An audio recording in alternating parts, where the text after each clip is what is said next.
Managing performance is a critical aspect of ensuring success and achieving desired outcomes within any organization or team. It involves creating a framework that allows individuals to perform at their best, while also aligning their efforts with the overall objectives of the organization. Effective performance management encompasses various processes such as goal setting, continuous feedback, performance evaluation, and development planning. Setting clear and measurable goals is the foundation of managing performance. Well-defined goals provide individuals with a clear direction and purpose, enabling them to focus their efforts on the most important tasks. These goals should be challenging yet attainable, and employees should be involved in the goal-setting process to foster ownership and commitment. Continuous feedback is an essential component of performance management. Regular communication between managers and employees allows for ongoing discussions about progress, strengths, areas for improvement, and any necessary adjustments to goals or expectations. Providing constructive feedback and recognizing achievements in a timely manner helps motivate employees, promotes growth, and reinforces positive behaviors. Performance evaluations are formal assessments of an individual's performance against predetermined criteria. They provide a comprehensive overview of an employee's strengths, weaknesses, and areas for development. These evaluations serve as a basis for decision making regarding promotions, salary adjustments, or training and development initiatives. A fair and objective evaluation process is crucial to maintaining transparency and build trust among employees. Development planning is another important aspect of managing performance. Identifying areas where employees can enhance their skills or knowledge and providing opportunities for growth is key to ensuring continuous improvement.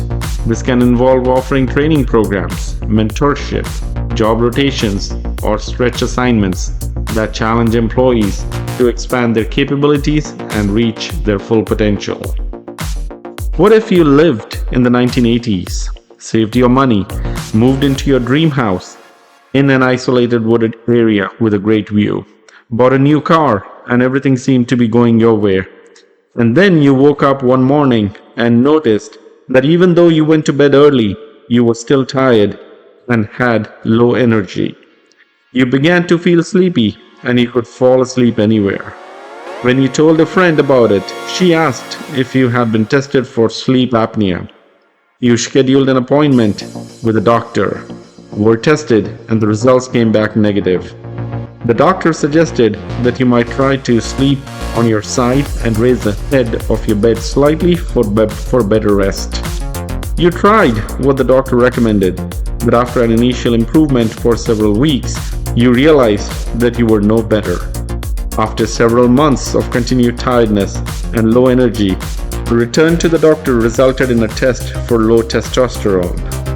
When the results came back, it was marginally low, but within the normal range.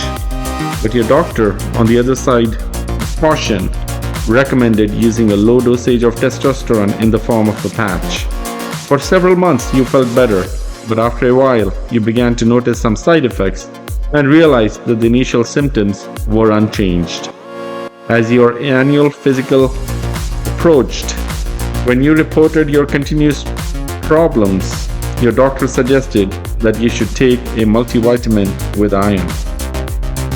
The results were the same as the others. Short-term benefit that soon gave way to the same tired, low-energy feelings.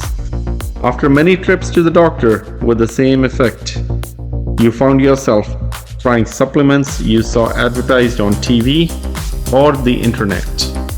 After hundreds of dollars and many years of trying, you gave up and decided that this was just something you had to live with. Suddenly, it seems it is the year 2023. You meet a new employee at work and she asks where you live. You tell her your address and she says it certainly is a beautiful area. And she considered a house in that area until after considerable research, she discovered that it was the site of a factory that made chemicals during World War II. Because it had been so many years, the records were sketchy and long forgotten. To make a long story shorter, tests revealed that toxic fumes were still present and were the cause of the problems you had been experiencing all those years. Nothing was wrong with you. You were responding naturally to the environment in which you found yourself. What has this example got to do with business? Everything. In this example, you and your doctor both assume that the problem is you. And for at least the last 50 years that I have been around businesses and other organizations, the assumption that executives have, by and large, is that it's the employee who is the problem. Think of it this way: most companies hire the smartest, most talented, and skilled people available, who are vetted every way from Sunday, and then are later discharged because they cannot or won't do the job. We all have known employees who come to work all excited about being employed, but after several months perform the job in a routine manner. I have heard it said many times, "I thought he was going to be a trailblazer, and now he is just like all the others. What happened to him?" Something everyone agrees with is that we learn from our environment, regardless of our DNA or social financial circumstances. The things that happen to us change our behavior. Unfortunately, we seem to forget this important fact when we design a workplace where an employee will spend the bulk of her waking hours during her work life. Somewhere, this fact gets lost. And apart from the things companies do to make the workplace physically comfortable and safe, the environment itself gets little notice, and its effect on behavior gets lots of attention. But practically, none of it is scientifically validated. By work environment, I refer not only to the physical workplace, but also primarily to the rules, regulations, rules of conduct, and the behaviors of supervisors, managers, and executives. Also important are processes, work systems, and the hierarchy of management. All these factors combine to have a tremendous impact on the performance of employees. What if American management, after all these years of trying, has been dead wrong about how to manage effectively? What if the latest celebrated management theory is just another quick fix, destined to reap only short-term gains and produce long-term frustration? What if the only people benefiting from this cycle of hypothetical theories are the management gurus promising the answer to companies so desperate for a management approach that works that they are willing to try anything? In 1971, Professor Joe Bailey of the University of Texas said, "The half-life of all panaceas in the educational and business worlds is 7 years, plus or 2 you can minus." By the 1990s, it shrank to 18 months. In the last half of 2020, it is probably about 1 year. And with the new computer technology delivering new and better every 6 months or so, the temptation to jump from one solution to the next, or many all at once, is even greater. As the temporary impact of each fad wears off, no longer producing the kind of changes expected and promised, many executives drop the old and charge off in search of new and currently hot management theory, only to be disappointed in a year or so. As years pass, initiatives such as quality circles, total quality management, management by wandering about, competencies, matrix management, Six Sigma, and emotional intelligence have all had enormous popularity, and after a few years have all but disappeared from the business scene. We all selectively perceive and retain experiences and information. We then evaluate and interpret them from a base of previous experiences and perceptions. With all these individual variables, it's obvious that those who manage only from personal experience and the thoughts and feelings that accompany that experience are subject to unpredictable results. Today's business environment demands a much more precise approach, one that produces consistent results, one that is based on science, not opinion. My concern is that business leaders will continue to treat management as a mysterious, somewhat personal art form simply because it is easier to continue to do what they learned in the past than to change it for a more effective way. There is a constant flow of leadership books presenting every conceivable analogy of leadership challenge. One used the jazz band analogy because good jazz, like good business, requires strong leaders and strong players. This analogy holds true to a point, but good business is not an orchestral production or a Broadway show, well scripted and choreographed. Rather, it is an ongoing process requiring constant vigilance and diligence to meet the demands of an ever changing and unpredictable marketplace. What company can possibly succeed over the long term if hundreds of its managers have their own individual management styles? How do you know that each manager's style is going to support the company's values and mission? What chance does such an approach have to bring out the best in the workforce? Imagine a company with hundreds of different management styles. The only outcome of that situation is an environment full of rules and regulations whereby executives try to manage the problems created. Imagine a doctor saying, I've developed my own operational style. I'm going to operate on your brain a little differently than other surgeons would. No need to worry. I'm very comfortable with my style of operating, and I've had a couple of good successes. Or suppose that a pilot announces over a plane's public address system, I'm going to land this plane a little differently than FAA procedures require. I've got my own method. I feel that today the runway assigned by the control tower is not the best, so I'm going to use another. It will work out better, I assure you. Performing surgery or landing a plane requires precision and the use of established procedures. With many businesses struggling to survive and with large numbers of them failing, why do we tolerate so many subjective approaches to managing people? Innovation in management is not wrong, but innovation without data, management by hunch, and let's give it a run and see what happens techniques are too costly to tolerate any longer. Bringing out the best in people and achieving measurably superior results require a clear and precise understanding of human behavior. Yet, most people understand the laws of human behavior at about the same level as they do the laws of gravity. They know that gravity keeps them on Earth, and they know not to walk off the top of a tall building.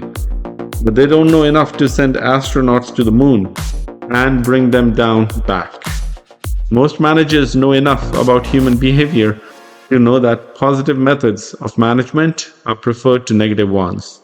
However, they usually know very little about how the selection, delivery, and timing of positive and negative consequences in the workplace influence the way people behave. Many managers have an immediately negative reaction when they are told that they need to study and understand human behavior. They don't believe that such study is necessary to managing a business effectively. They might as well say that they don't believe in the laws of gravity. Believe in gravity or not, when they jump, they will still come back to Earth. If you work with other human beings, you are subject to the laws of behavior. And if you don't understand them, more than likely you are impeding, possibly depressing the performance of your employees, your peers, and even yourself. To obtain measurably superior results in the workplace, managers must understand why people behave the way they do to the same depth that rocket scientists understand gravity. Very few managers use systematic, scientifically based management methods to bring out the best in people at work. Most try a variety of management approaches until they find one they like. But even when that approach seems to work, they don't know exactly why it did or why it works sometimes and sometimes doesn't. Conversely, the approach described here today is based on over 100 years of research in human behavior. The body of knowledge based off a behavioral analysis An application of scientific findings to the workplace is called performance management and precision management. Once managers understand the scientific principles, they can create a workplace environment that brings out the best in the people today, tomorrow, next month, and next year. The senior managers I've known are not particularly impressed with one-time performance improvement in a job, an office, or a factory. They know that things occasionally get better. They get increased when things improve and continue to improve. Blue Cross Blue Shield of Alabama has been using this form of management since 1980. And even as the training is provided to various employees and they know how to apply these scientific principles to their work in the medical insurance business, they have been using performance management ever since that time. Performance management is not a one-time management solution to a single problem at work. It provides a precise way of analyzing work and implementing a management system that not only will address the problems associated with inadequate performance, but also will lead to practical ways to maximize performance in every aspect of the company's business. Because performance management is a precise, data-oriented approach, the solutions can be replicated in the same or similar settings and even can be extended to new settings with similar results. Performance management teaches managers how to influence behavior. A company hires people because what it needs to be done requires people to do it. Even in the current high-tech workplace, the behavior of people is the only way anything is accomplished in business. Even though managers don't understand behavior management methods, behaviors are changing. The only thing preventing behavior change is deaths. If managers and supervisors are not applying behavioral laws consciously and correctly, they are almost certainly decreasing some behaviors that they want and increasing others that they don't want. Because every organizational accomplishment depends on behavior, whether an organization strives to improve quality and safety, increase productivity, or boost creativity, it requires employees to change their behavior. People must then either do the same things they are currently doing more or less often, or do different things. However, in order for managers to change employee behavior, they must first change their own. In order to have sustainable behavior change, everyone must change. Consequently, the one thing executives, managers, and supervisors should know the most about is human behavior. Every management system ever devised was intended to bring out the best in people, but failed because it violated the basic laws of human behavior. If it doesn't know the conditions under which people do their best, the organization will survive only through their sheer luck. When most people see someone do something that is out of the ordinary, they ask, why does that person do that? Most of us have been trained to look for the answer in what happened before the behavior occurred. In other words, we think the behavior was caused, motivated by some internal force, drive, need, or desire by some external order, request, or signal. Because some behavior appears to occur without an apparent external motivator, we are puzzled. Behavior analyst, however, would respond, person does that because of what happens to that person when he or she does it. That is, the cause of the behavior lies not in the conditions prior to the behavior, but in what happens immediately after the behavior. For most people, this is totally new way of looking at behavior, but it can be very helpful because it means that you don't have to read minds or try to figure people out. You have everything you need to understand people when you witness the behavior and observe the consequences of the behavior. Psychologists study the mind. Behavior analysts study behavior and how to optimize desirable behaviors. Although psychologists would say that behavior is the window to the mind, I prefer to leave people's minds alone. What goes in other people's minds is frankly none of my business. In any event, the business of business is behavior. Because performance management focuses on understanding behavior, we are able to tell what works and what doesn't simply by examining the impact an intervention has on the behavior of people. Did the behavior increase or decrease, change or stay the same? Performance management uses scientific methods to change behavior. First, a scientific method for managing behavior may not sound practical for line supervisors and managers, but in reality, it is the most practical way to manage people.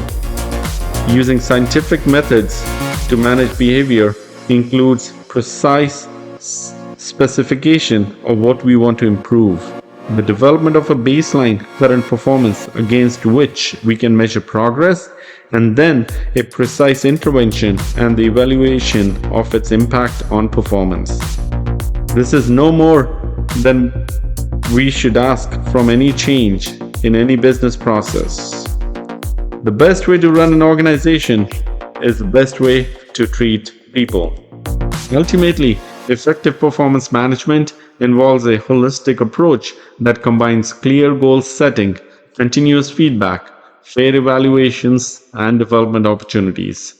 By actively managing performance, organizations can create a high-performing culture that drives individual and collective success, resulting in improved productivity, employee satisfaction, and organizational growth. Webster defines common sense as the unreflective opinions of ordinary people. Can organizations survive on management strategies based on the unreflective opinions of its leaders? No. Unreflective opinions are based on unanalyzed experience. One of my favorite Benjamin Franklin quotes is, "Experience keeps a deer school, and fools will learn in no other." A more modern equivalent was stated by Edward Deming, the well-known quality guru. He said, "Experience teaches us nothing. If experience teaches us something, why are we in such a mess? If no common sense and not experience, then what?" I think Deming would say that systematic data-based experience can teach us a lot. The alternative to common sense knowledge is scientific knowledge. Common sense knowledge is acquired in ordinary business and living, while scientific knowledge must be pursued deliberately and systematically. No special effort is required to obtain common sense. As a matter of fact, you can't stop it. It occurs just from the fact that we are alive. No wonder it's so plentiful. However, scientific knowledge requires a special effort to acquire. Did you know that common sense knowledge is individual, whereas scientific knowledge is universal? The biggest problem with so-called common sense is that it is not really common at all. It's drawn from personal experience and as such is as different as our lives. When someone asks, "Why didn't you use your common sense?" he or she is really asking, "Why didn't you do what I would have done?" The fact is that when you use your common sense, you always do what makes sense to you based on your experience. Contrary to a popular TV show, there is no such place as a no-spin zone. We cannot just walk away from our experiences. Hopefully, science will provide a corrective for bad experiences. Scientific knowledge goes beyond individual experiences to look for that which is applicable across all situations.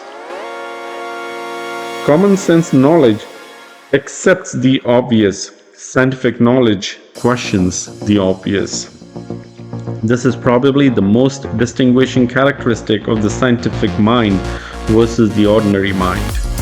Common sense always says "of course," whereas science says "why." In other words, the common sense person always has an answer. Before science entered the picture, common sense told people that the sun came up, the stars came out at night, and the earth was flat. Science eventually taught us that none of these were true, even though for centuries people conducted their affairs according to these common beliefs. The scientist begins his or her search for the truth with common sense answer. Common sense knowledge is vague, scientific knowledge is precise. As a sports fan, one of my pet peeves is the way sportcasters inanely explain player motivation. When a player outperforms another on a play, for instance, the announcer says something like, "This player wanted it more than the other one." What does that mean? How would you tell the other player to succeed next time? You need to want it more than the other player does. When the home team is losing, many fans complain that the problem is that the athletes are paid too much. Maybe so, but their opinions don't help the coach develop a winning team. The behavior analyst would want to know precisely what actions the coach can take to cause the players to want it more than the other guy and create outstanding performance regardless of their pay. Common sense cannot be counted on to produce consistent results. Application of scientific knowledge yields the same results every time. This is the most compelling reason for people in business to abandon common sense and seek scientific explanations to problems involving human performance in the workplace. No scientist would accept a one-time occurrence as cause and effective proof. A hallmark of scientific discovery is replication. Can someone else repeat the study and get the same result? Yet, business people constantly adopt policies and procedures that they have seen work at another company, accepting only a common sense explanation for why those methods worked. Then, when the methods don't work in a new setting, the business people compound the error by adopting other unproven strategies that somehow they heard about, saw, or read about in a prestigious journal. With the fierce competition in business today, we have passed the time when we can rely on trial and error to produce a workforce capable of doing the right thing every time. A business is slow to attain high quality, bring new products to market, and respond to changing market conditions is on the road to an early demise. We must know that what we are doing will produce the desired performance every time. Common sense is gained through uncontrolled experience. Scientific knowledge is gained through controlled experiment. This is probably the characteristic of science that causes the average business person to think that it is unrealistic for business to use behavioral science in everyday management. We will show you the most cost-effective way to manage your business.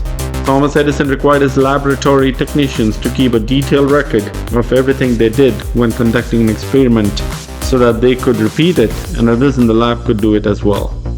If employees keep good records, they are often able to learn from their failures as well as their success.